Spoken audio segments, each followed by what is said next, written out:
সন্ধ্যা ৭টায় জাহাঙ্গীরনগর বিশ্ববিদ্যালয় কেন্দ্রীয় ছাত্র সংসদ জাকসুর ফলাফল ঘোষণা হতে পারে বলে জানিয়েছেন প্রধান নির্বাচন কমিশনার অধ্যাপক মোহাম্মদ মনিরুজ্জামান।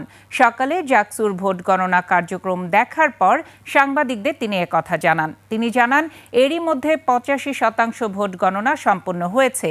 এর আগে প্রধান নির্বাচন কমিশনার অধ্যাপক মোহাম্মদ মনিরুজ্জামান জানান, প্রয়োজনে জনবল বাড়িয়ে আজকের মধ্যে ভোট গণনা শেষ করা হবে।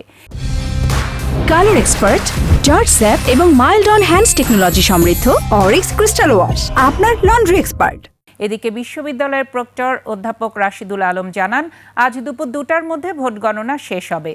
বিশ্ববিদ্যালয়ের নিরাপত্তায় আইনশৃঙ্খলা বাহিনীর ৮০০ সদস্য মোতায়েন রয়েছে। বৃহস্পতিবার দীর্ঘ ৩৩ বছর পর জাকসু নির্বাচন অনুষ্ঠিত হয়। বিশ্ববিদ্যালয়ের ২১টি হলে ১১,৮৯৭ জন শিক্ষার্থী তাদের ভোটাধিকার প্রয়োগ করেন। ভোট গ্রহণের জন্য ২১টি কেন্দ্রে ২২৪টি বুথ স্থাপন করা হয়। 85%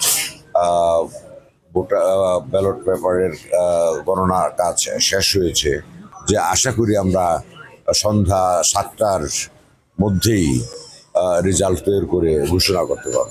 উনি হয়তো গণনার কথাটা বলেছেন, আশা করা যায় ২টা-২.৫টার মধ্যে গণনার কাজ শেষ হয়ে যাবে। তারপরে রেজাল্ট ঘোষণা করতে হলে আমাদের কিছু প্রস্তুতিমূলক কাজ আছে, সেখানে আমাদের কিছু সময় খরচ হবে। সেই মিলিয়ে আশা করি ৭টার মধ্যে ঘোষণা করতে পারবো। নিরাপত্তার বিষয়টা আমরা স্তরে সাধারণ হয়েছে। টোটাল আমার এখন আছে ৫৮২ জন।